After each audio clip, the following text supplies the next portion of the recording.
The story ends with the puppet hanged from a tree. Two thieves put a rope around his neck, string him up from the branch of a great oak, and leave him there to die in the dark.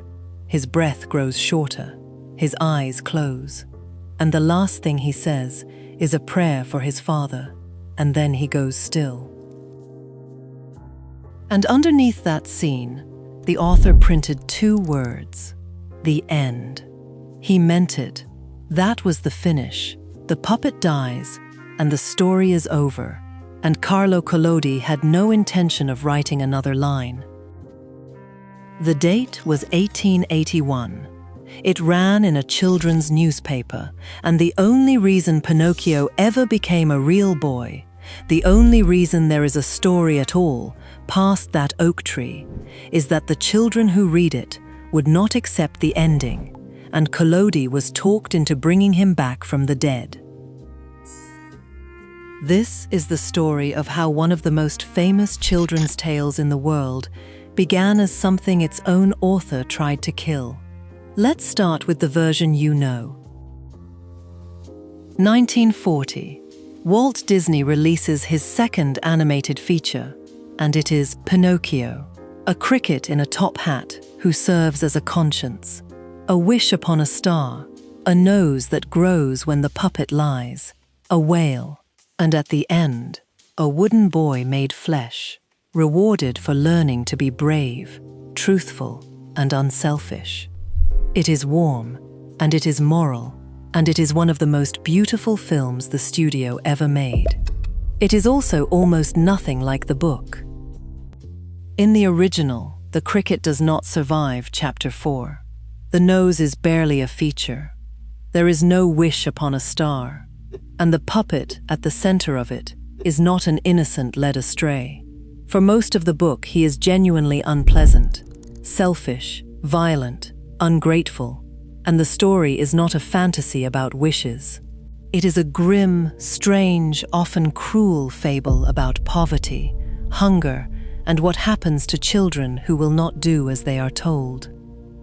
To see how far it falls from the film, you have to go back to a newspaper in a country that was, at the time, barely 20 years old. The Italy Collodi was writing in did not exist as a nation until 1861. When he began Pinocchio, the country was 2 decades old, poor, largely illiterate, and deeply uneasy about what it had become. Vast numbers of its children could not read, worked instead of going to school, and went hungry. Carlo Collodi, his real name was Carlo Lorenzini. Collodi was the name of his mother's village, was a journalist and a satirist. He had fought in the wars of Italian unification, and he had become disillusioned with the state that unification produced. He was not a children's author by temperament. He translated French fairy tales for money, and he took on children's writing the same way, for the money, and without much enthusiasm. By his own account, he found the work beneath him. When he sent the first installment to the editor of a new children's newspaper in Rome, he is said to have attached a note calling it a piece of childish nonsense, and telling the editor to do what he liked with it. That childish nonsense began appearing in July of 1881 under the title The Story of a Puppet. And it is strange from the very first line, because it does not begin with a boy, or a father, or a workshop. It begins with a piece of wood. An old carpenter finds a block of firewood that cries out when he tries to cut it. Frightened, he gives it to his neighbor, a poor old man named Geppetto, who decides to carve it into a marionette he can take from town to town to earn a crust of bread. And the puppet is born wicked. This is not a boy corrupted by the world.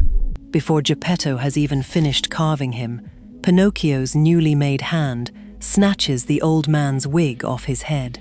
The moment his legs are done, he kicks his maker, and the moment the door is open, he runs. Geppetto is arrested, accused, absurdly, of mistreating the puppet, and hauled off to prison. and Pinocchio goes home alone. And here, in the 4th chapter, comes the moment that tells you exactly what kind of book this is. A cricket appears, an old talking cricket, who has lived in Geppetto's house for years, and who tries to tell Pinocchio the truth. Children in these stories are always told that boys who rebel against their parents and refuse to work will come to a bad end.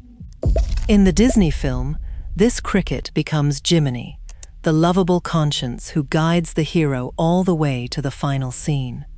In the book, Pinocchio picks up a wooden mallet and throws it at him and kills him, flattens him against the wall on the first night. The conscience of the story is murdered in chapter 4 by the hero and stays dead. What follows is not a gentle adventure. It is a catalogue of miseries, and most of them are about hunger. Pinocchio is starving almost constantly. He finds an egg to eat, and it hatches and flies away. He begs at a door in the rain, and a man empties a basin of water over his head. He is so cold and so tired that he falls asleep with his wooden feet resting on a brazier of hot coals, and they burn away completely while he sleeps. He wakes with no feet. Geppetto, released from prison, forgives him and carves him new ones. He sells his own coat, his only coat, in the middle of winter to buy the boy a school book. And Pinocchio, on the way to school, sells the book to buy a ticket to a puppet show. That is the pattern of the whole book. Kindness is shown to him, and he squanders it, and the consequences that follow are physical, painful, and immediate. Then he meets the fox and the cat. They are the closest thing the story has to villains, and they are a pair of confidence tricksters, one pretending to be lame, the other pretending to be blind. They learn he has been given 4 gold coins, and they set out to take them. They tell him about a magical field, the field of miracles, where if he buries his coins, they will grow overnight into a tree hung with gold. It is, obviously, a swindle, and Pinocchio, greedy and gullible, believes them. And at the end of the 15th chapter, the swindle turns to murder. The fox and the cat come after him in the night, disguised now as robbers, wrapped in sacks. He runs. They chase him through the dark woods. And when they catch him, and he will not give up the coins, he has hidden them in his mouth, they decide to make an example of him. They carry him to a great oak tree. They put a rope around his neck, and they hang him from a high branch and sit down to wait for him to stop moving. Collodi does not soften it.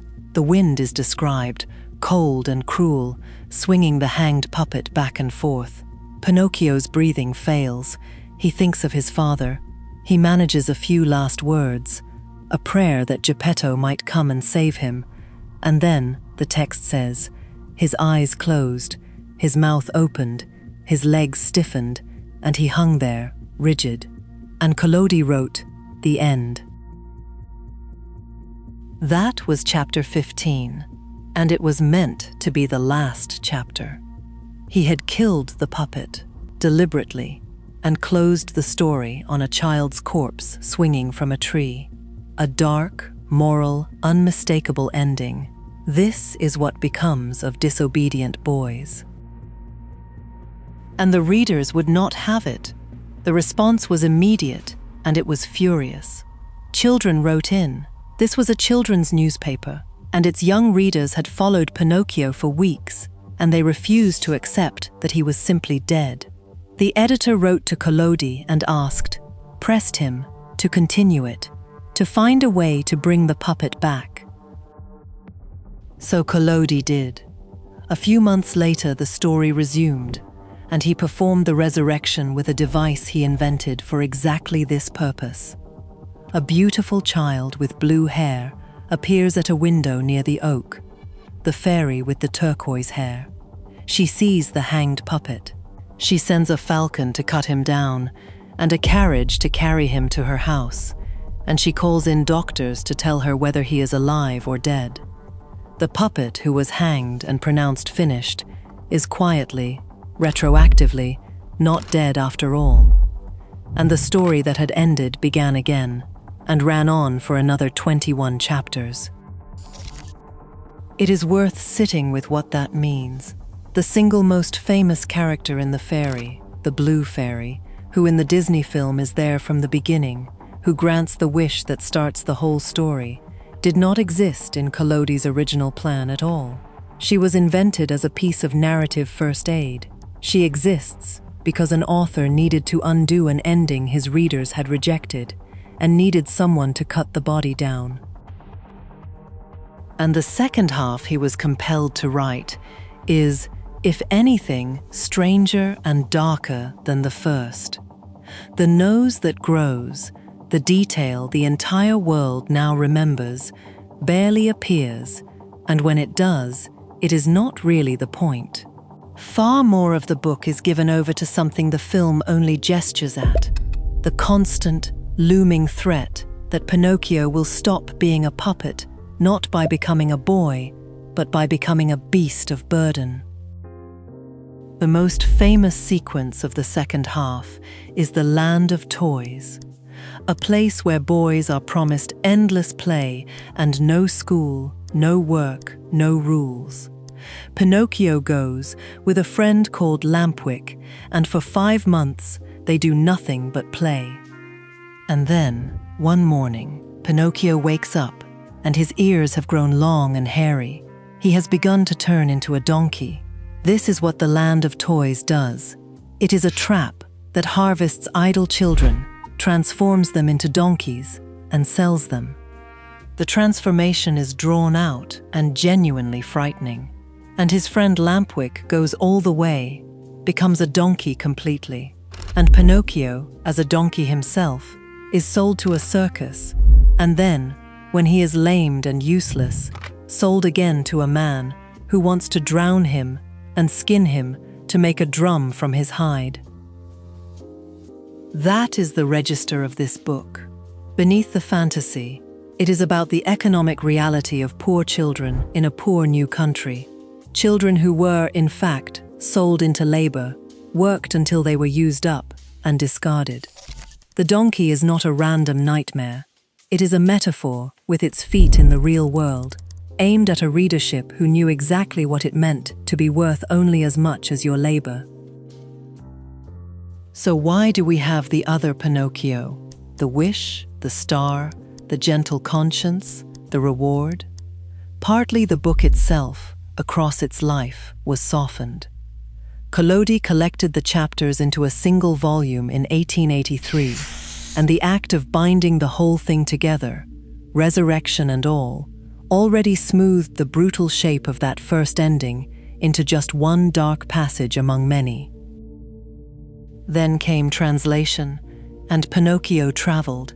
It became, and remains, one of the most translated books in the world, read in hundreds of languages, held up as a classic of children's literature, its rougher edges quietly filed down in retelling after retelling. And then, in 1940, came Disney. And Disney did what Disney does. The cricket was resurrected and promoted to co-star and moral center. The wish was moved to the very front, so the story begins in hope rather than in a crying block of wood. The nose was made the memorable gag. And the ending, Collodi's real subject, the transformation of neglected children into livestock, was reduced to a single scary sequence, survivable, from which the hero emerges to be rewarded. The film kept the shape of a moral tale and removed the thing the morality was actually about. Collodi was writing with real anger about what his society did to its children. Disney was making a fable about personal virtue. They are not the same story. They are barely related. So, the puppet was hanged from an oak, and the author wrote "the end," and he meant it. The blue fairy was a resurrection device. invented to satisfy children who would not let the story die. And the book underneath the film is not about a wish. It is about hunger and labor, and the ways a poor country used up its poor. The version you know is the version that flinched. The original looked straight at the thing and hanged its hero from a tree rather than pretend otherwise. Next time, we leave the fairy tales behind for a story that is not a metaphor at all. Because the tale of Bluebeard, the man with the murdered wives and the forbidden room, is very often traced to a real man, a marshal of France who fought beside Joan of Arc and who was hanged in 1440 after confessing to the murders of children. How many, and whether the confession was even true, is a question people still argue about. That's next time. If you want the rest of these, subscribe.